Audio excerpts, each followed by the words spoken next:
Number 29, Fasolas versus Bobcat of New York. Counsel? Your Honor, may I please reserve 2 minutes? 2 minutes? Yes, Your Honor. You may. Thank you. May it please the Court, Brendan Fitzpatrick, counsel for the appellant Bobcat Company. Your Honors, in Scarangella, this Court created a safe harbor for manufacturers that sell products with optional safety devices to buyers, as long as 3 elements were satisfied. Contrary to the claims of plaintiff and Taylor Rental, Bobcat Company doesn't want to change the law. It simply wants Scarangella applied to the facts of this case. Well, to reverse here, do we even have to reach that issue? Could we just say that the charge as modified to address the rental market is a sufficient basis to send this back? Yes, that is our alternative argument, Your Honor, our point 2 in our briefs. So if we do that, we don't need to reach the Scarangella argument. Potentially, yes. I believe that the facts in this case warrant the application of Scarangella to the case to support dismissal. So how do you satisfy the first factor? First factor. With respect to the thoroughly knowledgeable purchaser. Your Honor, here we have Taylor Rental, who is in the business, 50% of their business is renting equipment. There's no debate about that. Mr. Callahan testified that Taylor Rental purchased approximately 20 S-175s, at least in the decade before the incident. I just want to be clear with respect to the optional safety device. Is that something that they install, the purchaser installs, or the seller installs? It would come, Bobcat would install the Lexandor. Okay. So they would make, the buyer would make this choice at the point of purchase or potentially at the point of delivery? At the point of delivery, yes. They could be installed afterwards, yes. But ideally, it would be at the point of purchase, no? Because then you would have installed it before you deliver it. Under this other scenario, you're delivering it, and then all of a sudden they say, oh, I want that optional safety device. It has to go back, right?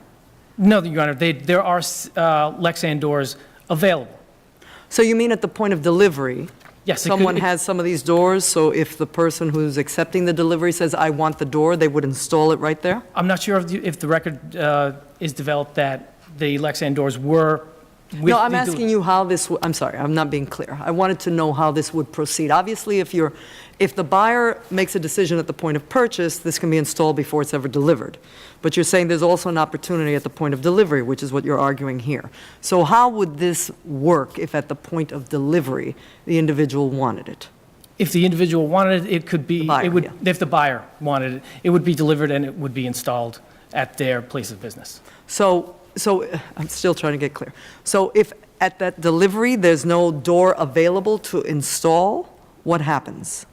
It would, Your Honor, I believe, at least according to the record, there are available Lexandors with Bobcat of Long Island, and they would most likely drive one out to the next day or that day to the purchaser, and they would install it. You're saying that even if it's a year-old machine, you could get the door installed if Yes. you later changed your mind? Yes, at any time.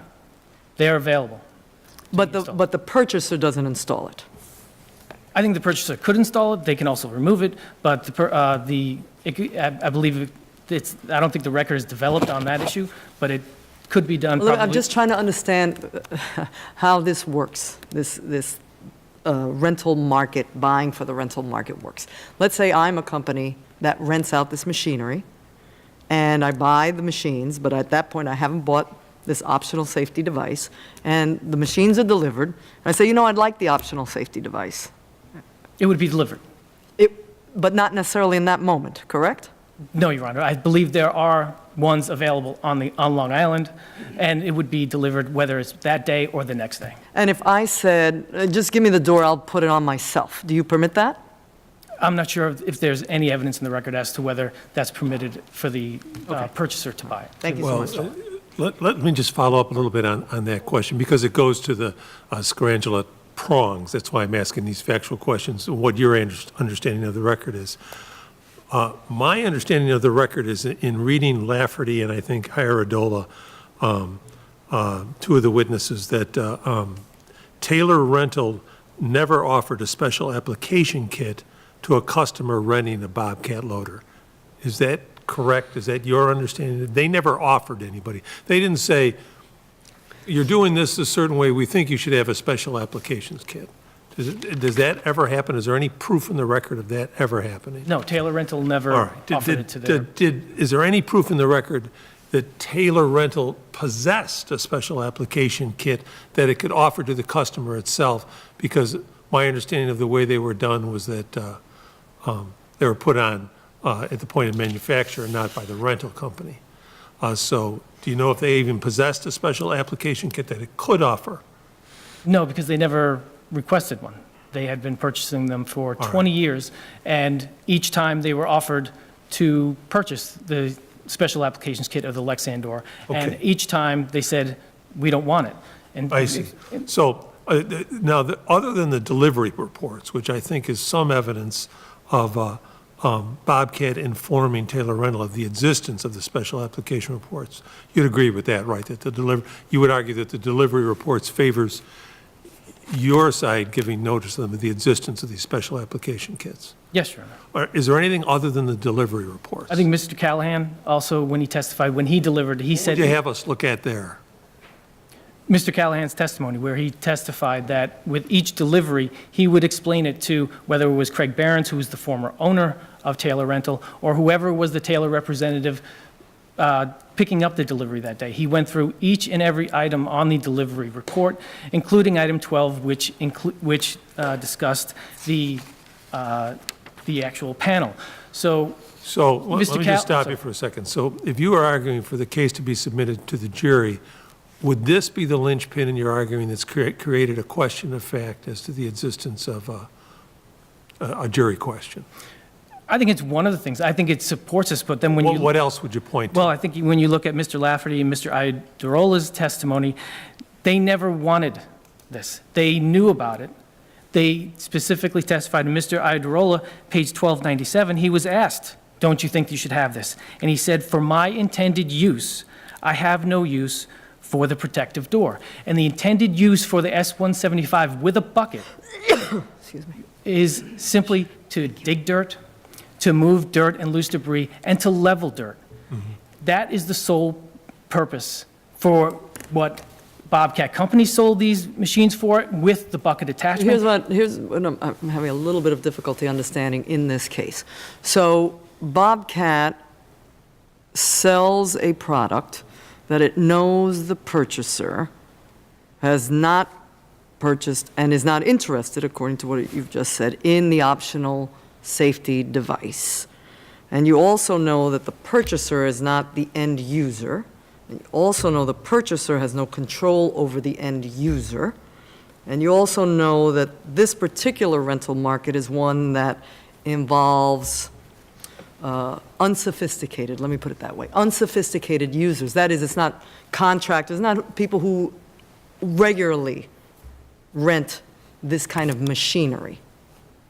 Sometimes there are, Your Honor. Yes, sometimes there are, but this particular rental company potentially rents to both. Yes. And yet the manufacturer knows that one of those rentals may be to an individual, unfortunately like the decedent here, who may not have superior knowledge, because Scarangella turns on that superior knowledge by the purchaser or the purchaser who's controlling the end user. And that's why I'm having some difficulty in understanding this particular case. Well, Your Honor, the purchaser here is Taylor Rental. Yeah. They know their clients. Yes. They question their clients who rent the equipment extensively. So what should have happened?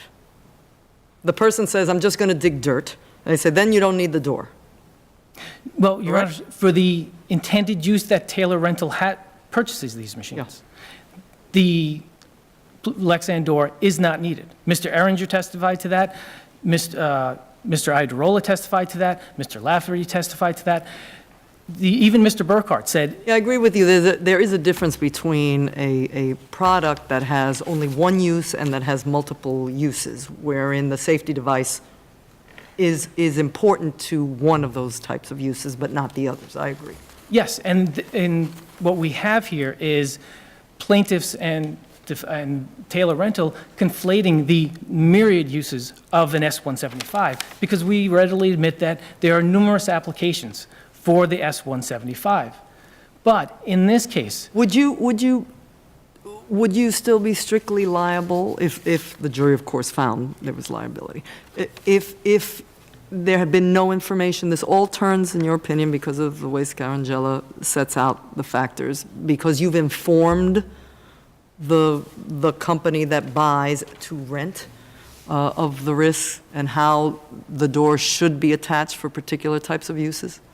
yes, I believe. That's what it turns out. So if you had not said that, if you had not provided that information to them, No, I think even under Scarangella and the BIS case against Tenneco case that this court relied upon, again, when the purchaser is made aware of it, and again, in that case, the end user was not the purchaser, but when the purchaser is made aware, it is up to the buyer to determine the costs and benefits as to what they want.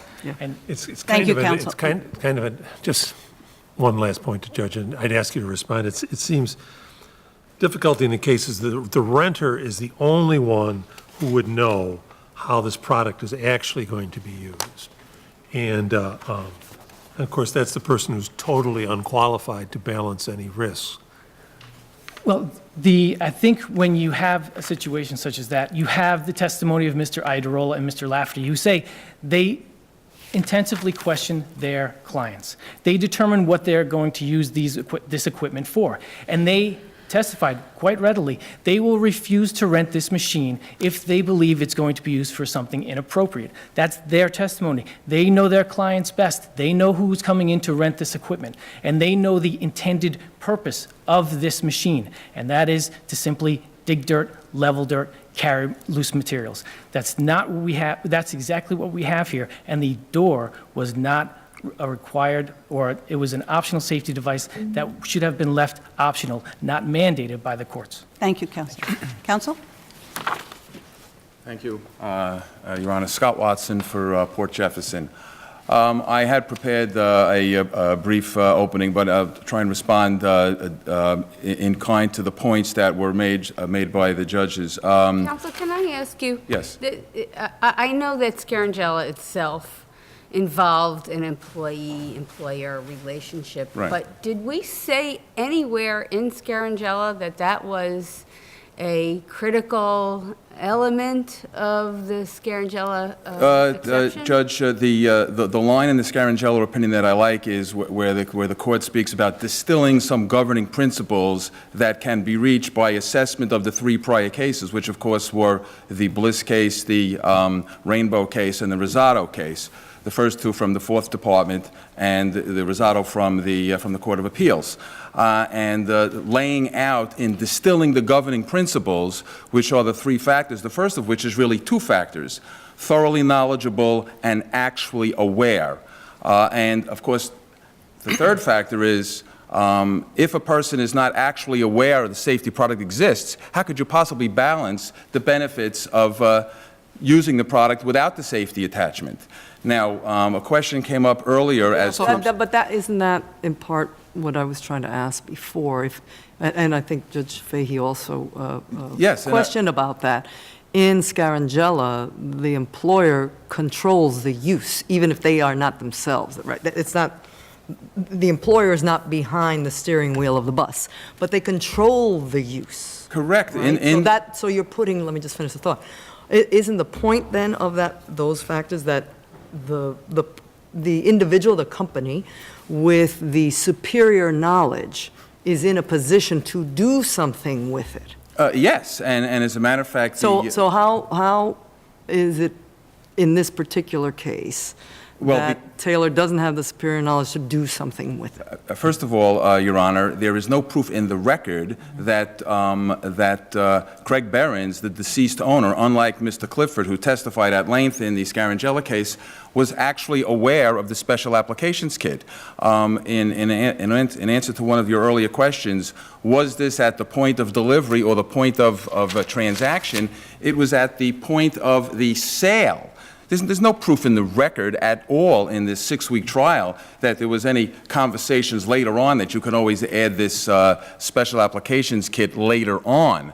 And as a matter of fact, in the question that Callahan said at trial, when asked about whether a discussion with Mr. Behrens about the special applications kit would come up, he stated would never come up. Not that it would come up from time to time, and Behrens made a decision not to buy it.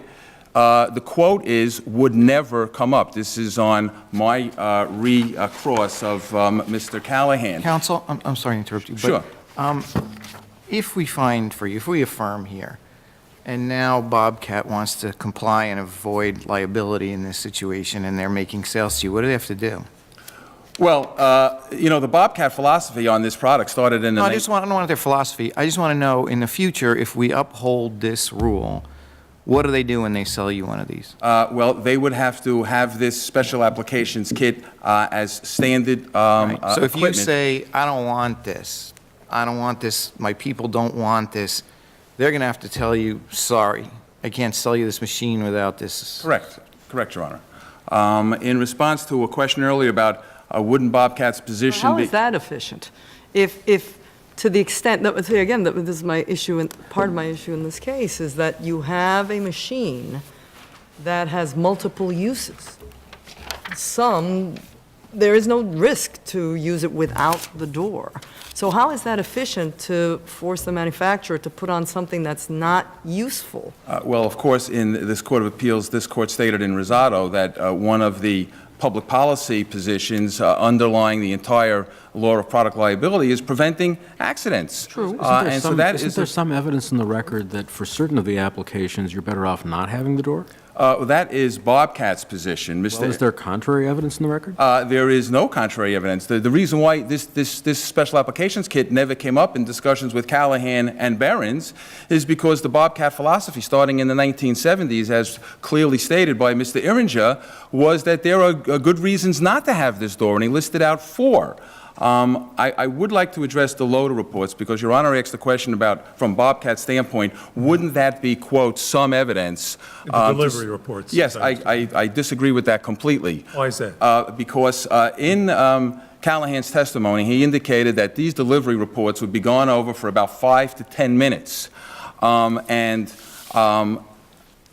2630 of the record, the first item of this 21-point checklist is explain delivery packet, operations and maintenance manual, safety manual, and warranty brochure when given to owner-operator. That's about 130 pages worth of documents. Item number 9, on this so-called some evidence, and I mean that in all due respect, Your Honor, that Bobcat used at trial. Item number 9, demonstrate how to start, stop, turn, and park the loader. Also, show how to fill, carry, and dump the bucket or use other attachments. But isn't that a question for the jury to determine? This is... It seems to me that you're demonstrating some inferences that you might conclude from that there's no way they discussed this issue. But isn't that for the jury to determine based on everybody's testimony? Respectfully, I don't believe so, Your Honor. This is a generic form used to attribute particular actual knowledge to Port Jefferson when testimony But had... there's also testimony that said that they discussed it. There is no testimony that they discussed it. I mentioned before that Callahan said point blank. There's a checkbox, at least, that says that they discussed with it. with a kid who's coming to pick up the units. As a matter of fact, Bobcat couldn't even say of the 4 units that were bought which 2 were delivered, which 2 were picked up. And I'd like to correct something. Can I just ask you, is it your position with respect to the rule that if Taylor had been given the proper information and notification and had made a choice, that it could very well shift strict liability from the manufacturer? Or are you taking the position that once you have a rental market, Scarangella just should not apply? No, that's not our position at all. The distilling governing principles that this court established 20 years ago in Scarangella should apply to all of the markets. It's our position, not that it's an incorrect statement, that the case of Scarangella doesn't apply to this case or to a product that is put into the rental market. The factors that this court has established and the language where this court said distilling some controlling principles in part comes from the facts of Scarangella, where there was clear testimony by the owner of the company that he knew about the backup alarms on the buses that would automatically go when the bus went into reverse. And I think the language is that he made a considered decision not to employ them because he can control the environment although he bought 10 buses from Thomas Built Bus Company, he would have to have installed the backup alarm on 100 buses. So Taylor controls the environment by just not renting it to someone Taylor who's does going to not control misuse the it? environment once the Bobcat is rented out. How could they control the environment? Okay, so then I'm not clear why you're arguing about Scarangella. What As I'm opposed saying to a is, per se rule. It sounds to me like you're devolving to a per se rule. Scarangella doesn't apply to a rental market. no, if I said that or suggested that, that's not my position. Okay. The factors that have been established in Scarangella, coming from the facts of that case and the 3 prior cases, which talk about when knowledge, the first case, I think it's Bliss, when knowledge of the thing is brought home to the purchaser. So your basic point is that the delivery reports don't establish knowledge on behalf of the rental company? Absolutely. That's your basic point? Correct. All right, and that's the core of your argument on the first prong of Scarangella? And yes, and both Iadarola, and if I just could correct Mr. Fitzpatrick, both Iadarola and Lafferty testified point blank, unequivocally, that at the time of their deposition in 2010, that they had never heard of the special applications kit. It is incorrect to state that their position was in 2007 or 2010 that they had no use for it. That was not their position. Their position is clear and unequivocal in the record. They had not heard of it. And if you had the superior knowledge, it doesn't matter that the end user doesn't have any of that knowledge. As long as Taylor had it, that's all that matters. Well, if Taylor had it, then they could make some decisions with regard to who to rent to. But And that's what I'm asking. So then Yes. Taylor is in the position to say, I'm not going to rent it to you. Correct. Or I'm going to give you all of the information and let you walk out the door? Which one would it be? It could be either, Judge. My view is that the full responsibility for this case lies with Bobcat, because had this Bobcat come with the special applications kit that plaintiff's expert claims it should have, this accident wouldn't have occurred. Thank you, counsel. Thank you. Counsel?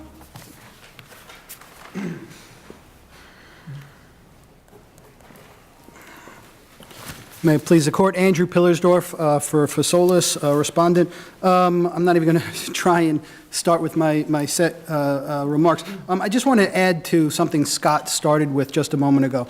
He was talking, I agree with him on the factual issue. I think there's no testimony in the record whatsoever that prong 1 of Scarangella could be met on actual knowledge. In fact, if you look at Mr. Callahan's testimony, he actually says point blank that it wouldn't have been him to have that conversation even with Mr. Behrens, that would have been handled on a national account. Therefore, Bobcat put in no testimony whatsoever that there was an actual awareness on the part of Port Jefferson. But beyond that, I think that where I might disagree slightly is when it comes to a more blanket prohibition based on the policy grounds on prong 3 of Scarangella. I think that the entire purpose of Scarangella was a carve-out to products liability law, which accepts strict liability, which has policy grounds of once the manufacturer has injected the product into the stream of commerce, they are in the best position to understand the potential risks, all of the potential uses of the product, and are the most incentivized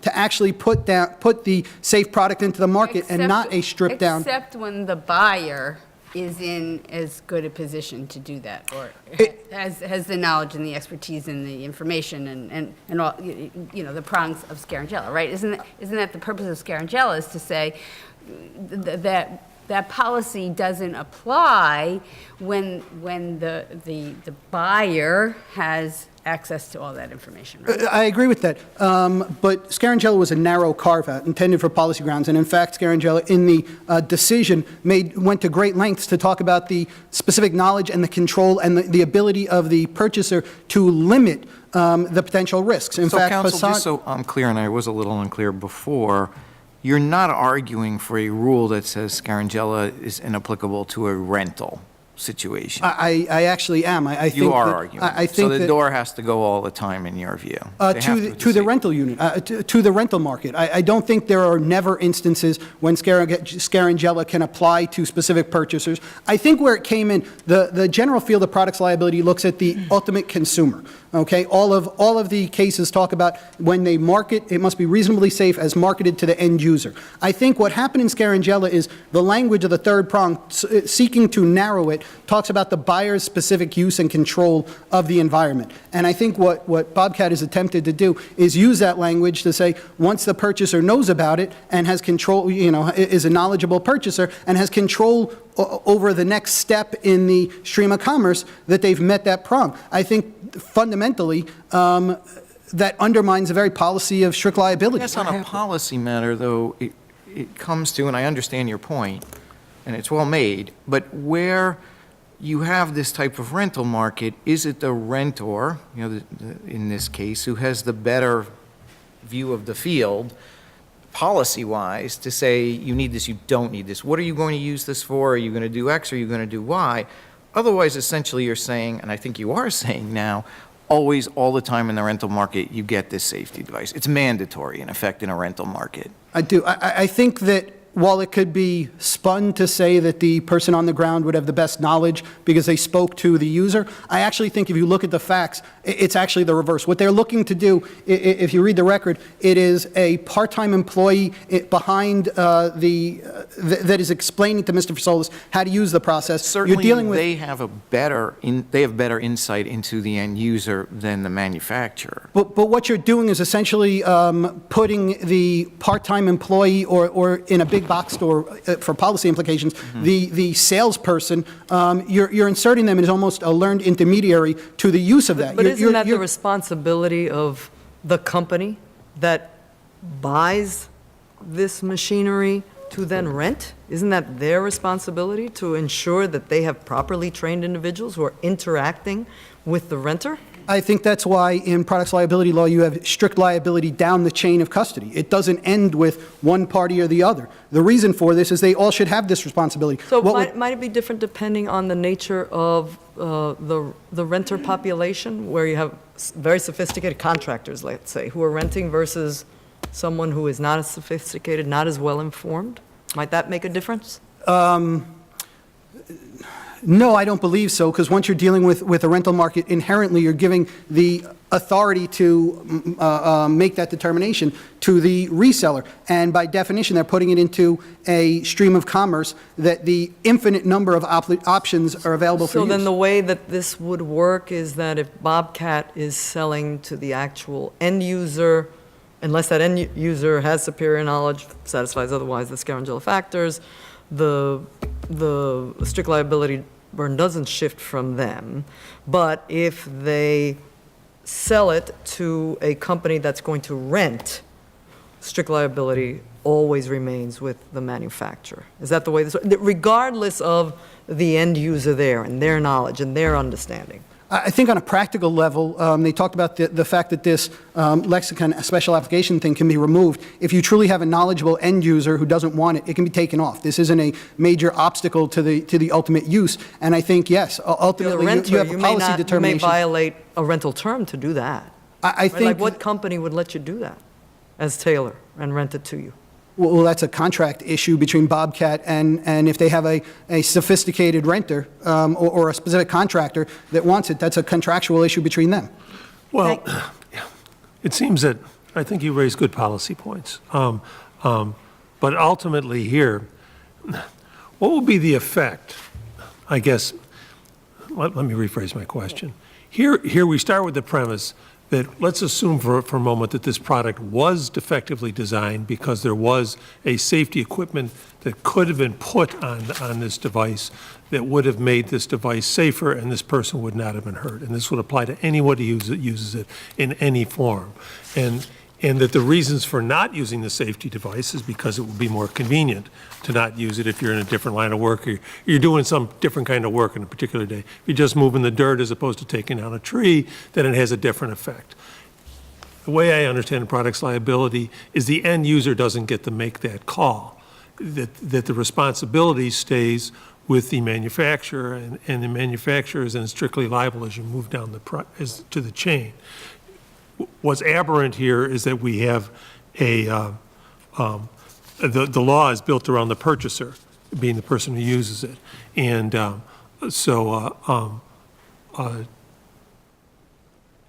you think Scarangella was right to begin with, I guess is what I'm asking you. Do I think it was right? I think there are limited instances where a knowledgeable user and purchaser may be in a better position. I think where the huge distinction comes in is when the purchaser is intending to put it into the secondary market. I think in other words, Scarangella is a very, very narrow exception, is what you're saying. I believe so, and I think I think the case was specifically, and the decision was written that way. I think as Passant and later cases referred to it, it continued to read it that way and look at the fact that the risks were incredibly narrow. Okay, my particular concern was on whether or not this should be a jury question, and why shouldn't it be a jury question? I think on the first prong of Scarangella. Under the first and third prong, I think that there has to be a certain threshold that a judge has to make a determination, and no different than any other emergency doctrine. So basically, you're saying or reckless disregard. The delivery report in and of itself was legally insufficient to establish a question to go to the jury. Well, because what the case law actually says is that there's requirement to actual knowledge, and there's no testimony that there's actual knowledge. There's circumstantial evidence that there may have been some superficial passing on of information, but I also think in prong 3, when you're dealing with a situation where it's being put back into the stream of commerce, it fundamentally can't meet. But I thought your position was it just doesn't apply when you have a rental market. So what does it matter? I'm sorry. What does it matter what Taylor knows? I thought your position is once it goes into this kind of market, it doesn't matter what the renting company knows. All that matters is what the end user knows. I do. I think it's both the first and third prong of Scarangella that prevent it from even needing to go to a jury. Okay. Thank you, Counsel. Thank you. Counsel? With respect to the first prong, quickly. Counsel, let me just ask you, do you have a sense of nationally how the rental market is addressed for purposes of strict liability? No, Your Honor, because this is the first case. There's the numerous other departments, numerous other circuits, numerous other states have applied Scarangella. Not one has ever distinguished between the knowledgeable purchaser as opposed to the end user. Can you point me to a rental market or a renter case? There are none, Your Honor, throughout the entire country. I mean, there are... Even with all these rent a machine, rent a whatever, we don't have it? BIS was a rental. I'm sorry, what? BIS, that this court relied upon in Scarangella to dismiss. And that's the key issue here, Your Honor. What we're talking about here is an optional safety device where the intended use of the product did not reasonably, it was reasonably safe for its intended use. And that's the issue here. The S-175 without the Lexandor was reasonably safe for its intended use, not only by Bobcat, but by Taylor Rental. They knew what the product was, and they rented it for that specific purpose. In the appellate division relied upon an article to support its ruling that this should not apply in the rental markets. And it's the optional safety article that we noted extensively in our briefs that no party has ever addressed. If Mr. Fasola had just bought it from Bobcat, Long Island, I think you have to, again, would you be liable? I think you have to go through the Scarangella elements to see what happened there. But if he's got the owner's manual, maybe someone says something to him upon the purchase, points out that there's this door, but he thinks, I'm just going to do some dirt digging in the backyard. If those Scarangella elements are met, yes, it would. But we don't, Yes. but Even though this is not a person who's got sophisticated knowledge and understanding of the machinery? again, Your Honor, it goes to what is explained to him. Do they become knowledgeable with the explanations given to him directly by Bobcat of Long Island or whoever the manufacturer is that is selling to the direct end But even user? Scarangella suggested that Huntington bus, right? The employer really had some other kind of knowledge apart from whatever they might have learned regarding the backup alarm, right? That there was more that they knew. Well, they knew that they didn't want the backup alarm because it was going to annoy their neighbors. They were in a residential area, and that's why they didn't want it. And because they didn't, But they also had a sense of what happens in that parking lot, how the buses back Right, out, and how they often knew- they do, Yes. what their drivers were able to do. and they knew when it was out on the street, it was Yes, not. that just sounds very different from someone coming to buy the Babcock who's not sophisticated, you're just going to use it on the weekends to pick up some dirt. And you just tell them, look, we have a door, it'll protect something from going inside, you can buy it if you want. Your Honor, I think you'd have to have that testimony, that evidence would have to be really gotten through, and so you could potentially get those Scarangella elements. But based upon from what you've said, we just don't know. Your Honor, just to be quick, there are safety features that are feasible, cost-effective, and vitally important in some contexts. But in others, they are unnecessary, inconvenient, and even dangerous. Here, we have the courts mandating that manufacturers install every conceivable safety device. That's not just what Bobcat's saying. That is what plaintiff's expert, who had absolutely no justification, no basis whatsoever to come to his conclusion. He never performed any testing. He never reviewed anything. He never performed any case analysis. This was simply his opinion. No other expert in the history of products liability, no one in the entire United States had ever come to this conclusion. But based upon that, now manufacturers in this state are mandated, if it's going to go to the rental market or if the end user is not the actual purchaser, they have to put every single conceivable safety device in their equipment, in their machines, regardless if the purchaser wants it or not. Your Honor, the markets are the ones that are going to, and Scarangella talked about this, the markets are the ones that should dictate this when there is a knowledgeable purchaser, which we have here. Thank you, counsel. Thank you, Your Honor.